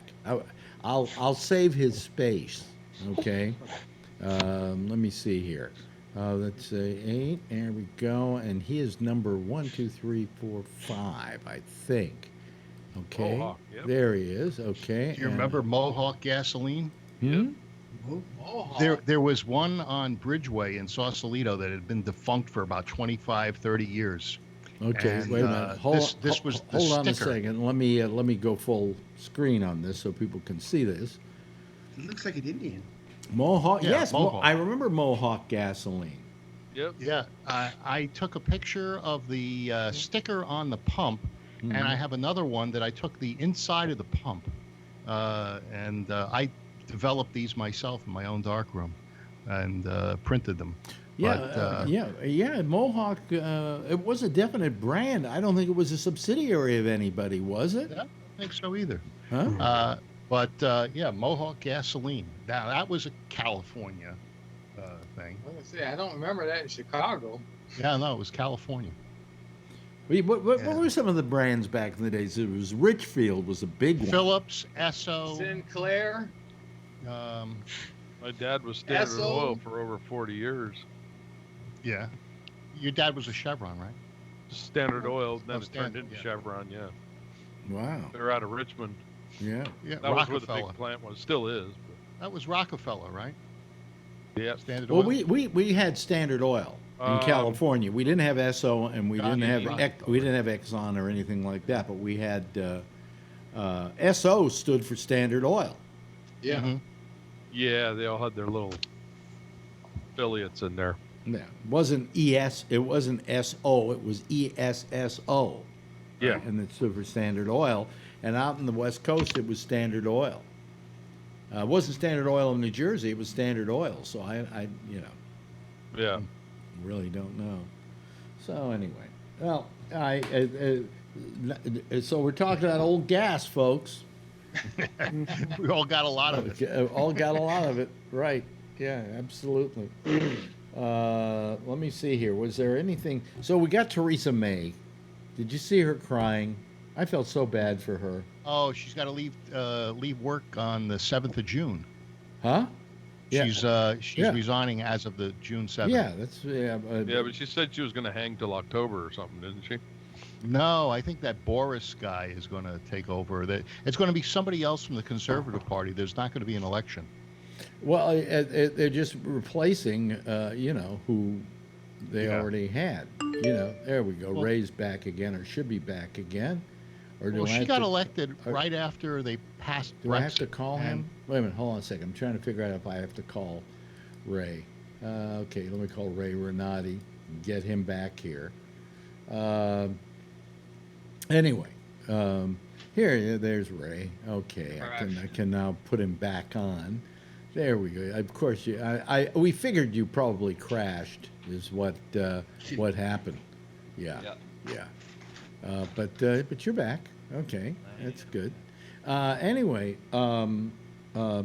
she it was sad. She welled up and started to cry a little bit, and depending on who the newspaper was in England, was depending on how they parsed her crying. Tony just pushed somebody down the stairs. What was that noise? And Ray put her on ice. Yeah, Ray put her on ice. Exactly. Was that noise you, Ray, or is that Tony still getting up off the floor? Oh, that was me going to the light, I think. We don't in this country, because we're so self-absorbed. We don't really pay a lot of attention to the whole Brexit thing, and don't really totally understand it. But it really is something. I mean, it's going to hurt the economy of Britain something big time, and it again is a nation voting against its own best interest. To vote for something like that and then not having they don't feel that way, Phil. If they were to hold another election today on the same question, Brexit would lose. Okay. It was so close. They thought it was going to lose, but it was an extremely close vote. And, just like with the presidential election, when you have votes that are that close, there are those that lost and they're not happy about it, and then those that won. But I think there was more to Brexit than just financial. It had to do with their open borders, things like that. But Scotland and Ireland are not joining the Brexit. But the thing is that it was a proposition that nobody had a plan for after the election. In other words, they didn't come into the election with an idea of how they were going to handle the situation. Kind of like getting rid of Obamacare. No, don't start. Well, no, it's they voted. They wanted to get rid of Obamacare, but they didn't have a plan. Yeah, well, that's a good example in that respect. Yeah, but in this case, you've got an entire nation that once Brexit has been accomplished, will have terrible things happening to it. I mean, they don't even know how people are going to cross borders, or how they're going to come into the country or leave the country, and how goods and services. It's a mess. It's a fucking mess. I wonder if they're going to put up a wall.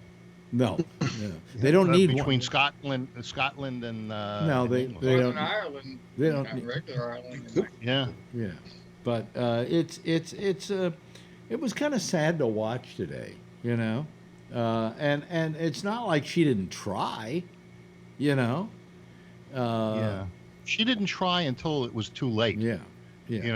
She sat on this for a long time, hoping, I think, it would go away. Well, you had John Major, who was the prime minister, who initiated this whole Brexit thing in the first place, and now he says he feels sorry that he ever initiated it.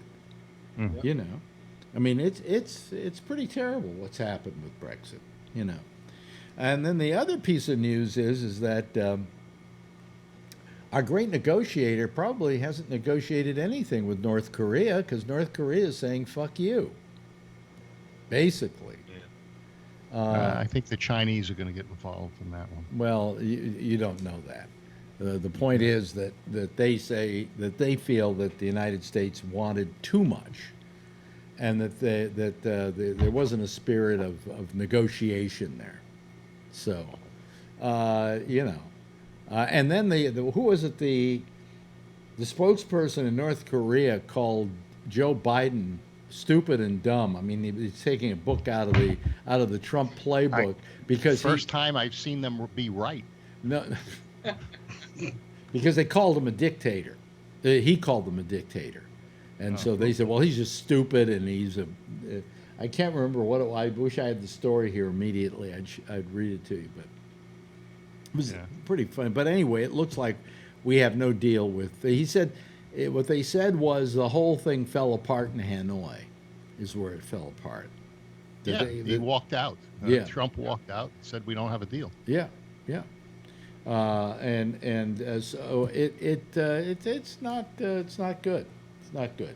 So that's another place been letting us down. And now what's happening with a lot of these states that have gone with this abortion thing. You have courts knocking them down. Mississippi, the court there said you can't do it because we've got a national law and it's called Roe versus Wade, and you can't do this. There's a law against it. All right, a federal law. You can't just make a law that flies in the face of a law that already exists. And so what were they thinking of doing? Oh yeah. Now in the states where they've made up these, anti-abortion laws, people are thinking of holding an election, a referendum on that law to get the law out of there. I mean, it's just a mess. How about those states that say you can have an abortion up to the last moments of carrying the baby? Is there? Does that go against the federal law? No, not at all. Roe versus Wade firmly. Well, let's go to our expert, Josh Wheeler. Josh, Roe versus Wade. What is it? What does it basically say? It says a woman has the right to decide, right? Yeah, I think the underlying concept, kind of ran toward that, right to privacy. The expectation of privacy. And a lot of the language, really from what I remember, it kind of left a lot of it up to the states in terms of their restrictions on abortion, as long as the restrictions didn't, I think, place some kind of an unreasonable burden, if you will, on the woman. And so that's typically, I think, what, gets argued is, for instance, some of the laws that are pretty, draconian is the word people use sometimes, are, considered to be like an unreasonable restriction on the woman's right or her right to privacy, such as, laws that would say, she has to, inform the stated father or whatever, those kinds of things. And that's where they run into trouble, I think, with the Roe v. Wade issue, is that. But that's why they want to push it to the court, because they're basically, I don't know if they want to overturn Roe v. Wade. I mean, I'm sure, that would be fine, but I think what they're probably hoping for is more like a redefinition, of Roe v. Wade, because it did leave most of the discretion, I think is probably the word to use, to the states. So therefore, if they could get like a more aggressive redefinition of it in their favor, they could basically just pass laws like they did, which would make abortion, technically not illegal, but yet so impossible to get that it is, quasi-illegal, right? Or, basically. So, I mean, I think that's where it goes, which is why, to answer Phil's question, the rules about late term abortion are basically don't fly in the face of it.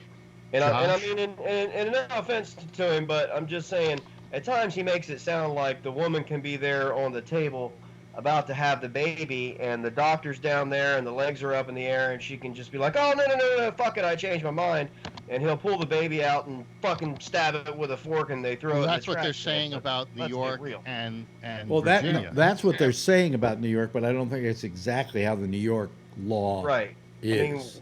I mean, we should just be careful making it sound like that. I mean, Josh, that kind of argument is the kind of argument that I heard as a little child in church, so that they could make it sound like there were these women and doctors that basically just got pregnant because they hate babies so much they just love killing them.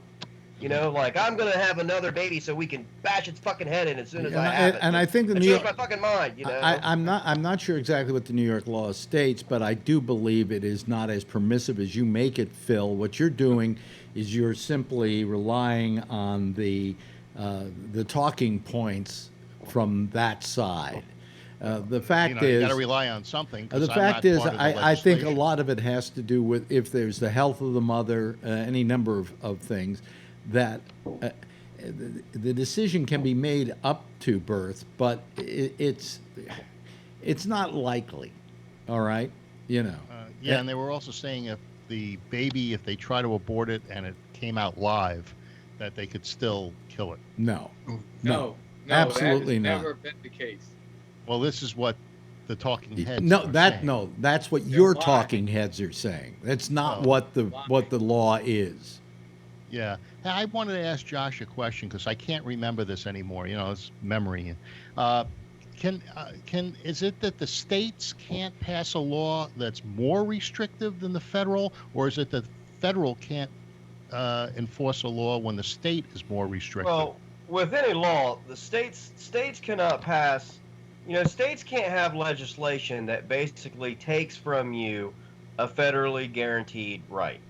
Okay. Which is why the So state the of state Georgia can't be more restrictive than the federal government. Right. Yeah. I mean, the state of Georgia can't reinstitute slavery, for example, because that freedom is guaranteed in various different forms in the 13th, 14th, 15th Amendment, the slavery.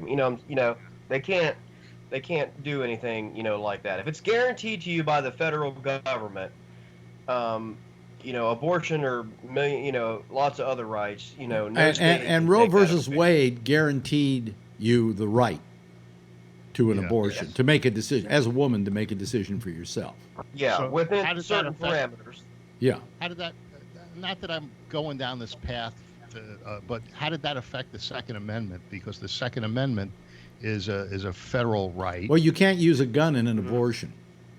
No, but I'm just asking how, based on the restrictions between states and federal, how they're able to justify that one. Well, it's pretty similar to the current question, in that states are allowed to have reasonable restrictions, but can't take away your right. So, in other words, I'm trying to think of a good way to explain it. There's a line, okay? And what's the line? Well, it's defined by certain courts, and states can go right up to that line, but can't cross it. Oh, And so you some can states own it, choose to but, go. yeah. Some states choose to go right up to the line, and other states choose to stay, way back here. But as long as they don't go over it, it's cool. Okay, but let me the ask line moves, right? let me ask you this, Josh. With a law like Roe versus Wade, the states can decide what will be allowed in their state, or do they all have to agree that a woman has a right to choose? They have to facilitate that, but they can place limits on it in their state. Yeah, I mean, I think that they all have to adhere to. I don't know if they have to agree, but they have to adhere to, the idea that the woman does have the right to choose, but they can place limitations on that right up into, just like gun rights, for example, right up into that. So the overturning of Roe, basically, it has always been my understanding, is not going to ban a woman's right to choose or abortion, completely. It's not as if Roe gets overturned and no one in America can get an abortion again. It basically just means that many states will have a lot more freedom to restrict them, but not all states will, as we know. Now let me ask you this though: how do you feel? Yeah. How do you feel for instance, in Alabama, the 8-week rule will hold up in all of this? That's the heartbeat, right? Well, I mean, it's not really the heart. It's not. They say you get a heartbeat at 8 weeks. No, it's not a heart. No, it's not a conglomeration of cells that make a pulsing electrical. Yeah. Well, it's true. I mean, you can say yeah. Yeah, but my question is, how would that? It's not pumping any blood, so it's not a heart. No, it's not. Yeah. I mean, I don't care if it is or not. It's just not. So how would that though, Josh? Work with Roe versus Wade? Can they say 8 weeks, and does that still make them? 24 weeks is what Roe v. Wade said. Roe v. Wade said 24 weeks. Yes, he said there can't be any restriction. I mean, there can be restrictions, but you cannot take away a woman's right to choose up to 24 weeks. Okay. So till the fetus is viable outside the womb. Okay, I'm not sure if that is the exact verbiage or not. But yeah, I guess to Alex's question though, that's kind of, what they're trying to do. I think some of the argument is, well, the technology has changed. This decision, obviously in the mid 70s we did not have quite the ability to detect, these things as we do now. So, that's what I mean. They're not necessarily looking for an overturn. They're looking for a change in the definition, or they're looking to move the line, right? So that the line moves so far forward that it's close enough to a ban that, it's virtually a ban. Basically, they're almost looking to do with abortion, let's be fair, what some people on the left might be looking to do to guns. Well, hey, let's not overturn the Second Amendment, but let's put a tax on bullets so that every bullet. Yeah, but when you say to a woman 8 weeks, okay, when you say to a woman 8 weeks, some women don't even realize or know they're pregnant at 8 weeks. Sure. Yeah, and in Ohio, I'm pretty sure the new governor DeWine just signed this. I don't know, 3 or 4 weeks. Well, I'm sorry, maybe 8 or 10 weeks ago. It was right after. It was basically one of the first things he did in office was they passed that heartbeat bill here in Ohio, and I believe here in Ohio it's about 6 weeks that they're allowed to force you to undergo a test to determine if they can hear it yet. And Ohio's is one of the ones that's probably going to get wrapped up in a lot of these other ultra aggressive bills and try to make its way to the court. Ray has his hand up. Ray? Yeah, I found the majority decision here. The exact wording, it's pretty short. If you want to hear it. Sure. Are you interested? Okay. In a 7-2 decision, the court held that a woman's right to an abortion was protected by her right to privacy under the 14th Amendment. The decision allowed a woman to decide whether to keep or abort the fetus/unborn child during the first trimester. This affected the laws of 46 states. Justice Harry Blackmun wrote the majority opinion. We acknowledge our awareness of the sensitive and emotional nature of the abortion controversy, of the vigorous opposing views, even among physicians, and of the deep and seemingly absolute convictions that the subject inspires. So that was the majority decision. Okay. Yeah. So first trimester. It's first trimester. Still, first. And that's basically like a synopsis of the decision. I mean. Yeah. No, I know. Right. Yeah. Oh, I know. I'm not saying that you didn't. I just mean. Yeah. There's a lot of language in it, but that's the general overview of it. So I mean, late-term abortion is almost like a separate animal. And look. That one kind of crosses party lines too, because I mean, it's no secret my political affiliations and everything. But hey, look, I mean, I'm not against, abortion, but I got to admit it makes me feel kind of icky. I mean, I have some issues with, some issues with it. And hey, look, I'm not in favor of yanking a baby out and hey, killing. I don't think that any of us are. Right. I think that in my own personal case, if I had a woman get pregnant, I would urge her to have the kid. If she Yeah. wanted to, however, not have the kid, that's her decision to make. I'm not giving birth to that child.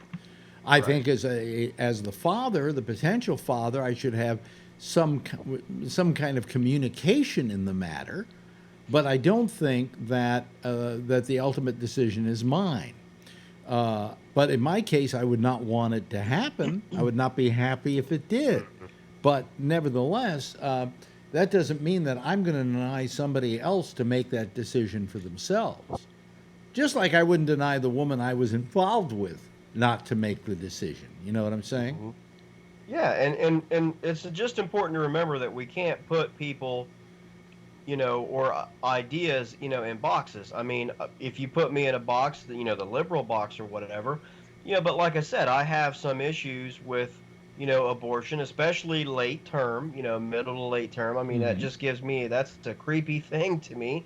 And that's just like, I'm for some gun issues, but I'm not for rounding them up. Here's my feeling about late-term abortion, is that I've always kind of been of the feeling that if you haven't decided by the third trimester, then I don't know if at that point you have a right anymore. You had that right for the longest time and you didn't take advantage of it. Why did you just suddenly decide at the end of, say, the third trimester to get an abortion? That's that's a little hinky. Can't they test? You have sex. It's unprotected. You might in a week go down to the drugstore, pick up one of those things, pee on it, and see if you're pregnant. But Phil, there's also the argument that somebody should have the right to have some time to consider the matter as to whether they want to have an abortion or not. And 6 or 8 weeks is not enough time. Well, I would agree with you that I wouldn't say 6 weeks, because some people at 6 weeks are still in a state of denial as to whether they're pregnant or not. But I would say, when you get into 8 weeks, when you get into the end of the first trimester, if you haven't made a decision by then are you going to make a decision at all? Is my question. But still, I will stand by a woman's right at any point to make that decision. Yes, Ray. Charlie was first. Oh, Charlie was first? Oh, okay, Charlie. Yeah, about late-term abortions. There's no woman in the history of the world that carried a pregnancy for 6 months and just blithely decided, I changed my mind, we're going to kill the baby. Nobody goes through 6 months of pregnancy, throwing up, carrying all this extra weight and everything, and then decides. They only do that if they want the baby. Every late-term abortion was a baby that was wanted. And the only reason they don't have the baby is because either the baby's going to die anyway or it's going to kill the mother in childbirth. Yeah, about that time, a doctor knows whether the child might be deformed or have some kind of health problems or whatever. So that's why I think, for instance, they allow it as late as they do in New York. It's for those reasons. But you're right. There's a lot of counseling involved in that situation too. Yeah. I mean, people intervene at that point. Yeah. So it's a complicated issue. I mean, that's just like Phil was talking about the pregnancy test and everything, but the 6 week thing is a little odd because look, I'm not a doctor, that's pretty clear, and I'm not a woman, and I wish we had one on here, but just in my own marriage, there have been these, questions about whether or not my wife was or wasn't. And some of the birth control pills that women take make their periods and things so irregular. They might not have one for 6 weeks or 2 months. And my wife's like, oh my God, I think I'm pregnant. But this test is negative, and then another one. And then 5 days later, she gets it. It's women's body. They're a fucking mess, you know what I'm saying? 6 weeks is the woman's only 2 weeks late on her period in 6 weeks. That's all 6 weeks means. It's been but you had sex. Last period. You had sex. You don't. It was unprotected, and you're not on the pill, and you want to find out if you're pregnant. You piss on that little stick, and it turns two things. But they're incredibly unreliable. There's no 100% birth control. There are people that have protection and it fails. Yeah, well, that shit happens, but not. And as often there are some unprotected. people. There's some people who already have 2-3 kids and don't want another one. You know, you have to take that into Yep. consideration. There are the health reasons. The fact is, for instance, in Alabama, it's against the law even in the cases of rape and incest. Okay? And in one other state, and I can't remember which one, a doctor can get 99 years in jail for giving an abortion. Do you know why Alabama and Mississippi don't have it against incest and rape? Well, because they wouldn't have a population without it. Yeah. Right. Yeah. Okay. Bada boom. You know, everybody is the other one's cousin. You know. Yeah. Yeah. Well, you know what? Get something funny. Yes. My brother's friend, they're really like Italian, like real Italian. Well, And how one are you time we really were Italian? partying- You're either Italian or you're not Italian. Well, they're like the ones like from Italy, like they don't really conform to America. Alex, they named their first kid. They named their first kid, if it's a boy, after the grandfather. So if the grandfather I'm name named was after my John, grandfather. they say John, and all the boys and the first son has to be named John. So one time we went to the house for the birthday party. The lady said John. 4 of the kids fucking stood up. I mean, you all have to have the same name. It's What about stupid. what's his name's kids that are all named George, the fighter? What's his name? And George Charles. Foreman. Yeah. Yeah, it's like it's crazy. I thought it was funny. Like, they're like the real Genzus. Yeah. Well, I mean, you know, in Italy, if you are an American and you have Italian blood in you, you're automatically an Italian citizen. Did you know I that? can become a citizen Just like Israel. anytime I want. What? I can become a citizen of Italy, and I can become a citizen of England after 5 years. Well, if I you go can work become there. in under the EU if you become an Italian citizen Passport, because of your heritage. Because the Italians believe in you having nationality by blood, okay, Right. as opposed to here where it's, you know, who was your father? Were you born here? Are you an anchor baby? Whatever, you know. So by that nature, because they're part of the EU, you are also a citizen of all those other countries. As Yeah. I well. have a friend that's Irish, and his grandfather was Irish, and there was a time period that he could get the passport. He could get it for his kids. I think that period has passed. Well, I can tell you, Phil, that in England right now, I can Yeah. get full citizenship and voting rights and everything if I just go. Because my grandmother is from Leeds, one of my grandmothers. The rest were from Italy. And if I stay there for 5 years and do on a visa, I can become a complete English. Well, you know, Alex and I could become citizens of Israel. It's something called the right Yes. of return. Yeah, right. And, I started to look into it, but I didn't do anything. We wish you'd go. Yeah. Hey, they got Skype in Israel. Yeah, but it doesn't work any better here. Yeah, there'd be no Pete. It probably does. What I love is this show I was telling you about called What We Do in the Shadows. Yeah. And in the last episode, they had one of the vampires in this trial signing in on Skype. And it kept going out on them, and it kept glitching. And he was like a couple of minutes behind, and then they're saying, move your Skype closer to the router. You know? And that probably was ad-libbed. Yeah. So anyway, Just on your Brexit thing, it was Boris Johnson, and Boris Yes. Johnson is going to take over, and he says that as of October, it'll be deal or no deal, they're leaving. yeah. Yes, Patrick. If you take a look at Boris Johnson, I saw him on television. He is the English version of Bernie Sanders. The guy had no combing ability with his hair. Just visually, he is not a liberal. Yeah. I got him. He's wearing a helmet. Yeah. Yeah. Well, and you should see Boris's Johnson. So, no, he was the mayor of London, and he's really a real asshole. I thought the mayor of London was a Arab or No, a he Muslim. was the mayor. Listen to me. Was the mayor of Okay. he's When they a had the Olympics there, he was mayor. well. Theresa May was a conservative, was she not? Yes. Yes. And so is Johnson. Yeah. So whoever's going to take over has to be a conservative until the next election, and then it's a free for all. It's anybody's. It's anybody's, and you know, the British are like us; they'll vote for the wrong person. It's just, it's a rite of passage. But I pray for the British Can the people. monarchy run for office? No. No.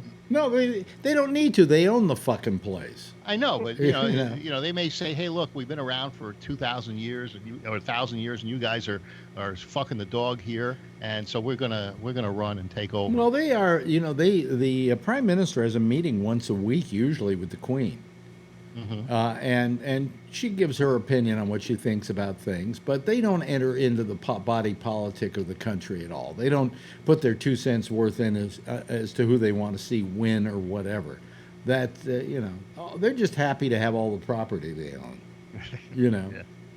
And the jewels. Which is not insignificant, I might add. Yeah, Patrick's up. Yes, Patrick. But I believe the monarchy talks shit about our government, so. Yeah.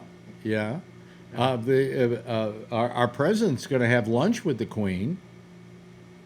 I wonder who's going to lead the tip. It was late last time. Remember that? Was he? He kept walking in front of her last time. Oh, that was hilarious. Yeah. Kept cutting her off. Yeah, he won't. I would have too. Oh, bitch. Come on. Keep up. God, She's not that much younger. You know what's amazing is how old she is. What is she? 93, something like that. 92. Yeah. Her husband's. And her husband's about 2 years older than she is. I thought he was. Is he 99? No, he's not 99. I know they took away his driver's license. Well, it was about time. Yeah. I thought they had the centennial for the Queen Mother. When she was 100.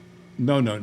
That was a centennial for something else. But she's God, I think she's, to begin with, she's the longest living serving queen ever. Up till now, it was Victoria. That was her grandmother or mother? No, I can't remember what the relationship was. Do you realize that when we had World War, what was it, World War One? What was it? Okay, at one point when Victoria was queen, she was queen in England. Another relative was the head of Germany, was the Kaiser, and another relative was the Tsar of Russia. I mean, all these people were related to each other. Now, wait a minute. There was a king, and he abdicated to marry an American woman that was a divorcee. Yeah. And that's when she became queen, right? No. That was 1930. No, her father became king. Yeah. King. Her father became king, and then when he died, she became queen. Okay, so it was so the uncle abdicated, then the father took over, and then she got the spot. And the uncle then went to kind of work on the side of the Nazis. Did you know about that? Oh, yeah. Yeah. No. Oh, it was horrible. It was pretty terrible all the way around. But anyway, that's that. Hey, you know something? Put his hand up for a second. What? You got time. Jeff had put his Jeff, hand up. you have your hand up? I kind of remember that 1960, had to be 63 or 53, that the Queen became queen. Yeah, I think it was 53, something like that. Hey, listen, there's the theme. And it's been a good show tonight. It's been really good. I've had a nice time, and Albert never showed up for some reason. I don't know. He may still be out still getting at the party. He's probably still out getting drunk. Anyway, I really want to thank you all for having joined me tonight, and thank you to Josh, and thank you to Charlie, and thank you to Phil, and thank you Kevin, and Ray, and Tony, and Jeff, and Patrick, and I didn't stall once on anybody. Ladies and gentlemen, they're going to give a big wave goodbye, and I will wave back at them, okay? There we go. There they go. Wow. Well, that was a good citizen panel. You know, if I had to point to something and say, that's what a citizen panel is, that's what it would look like, okay? Anyway, I'm Alex Bennett. That's it. We're out of here for tonight. Or in fact, we're out of here for the week. We'll be back again Tuesday. Damian Chaplin is on at 9:30 with the Eastern Daylight Time with the Exchange. And then we'll be back again at 10 o'clock Eastern Daylight Time, same station in life. And in the meantime, as always, if you see her, Tell her I love her, okay? Bye-bye, everybody.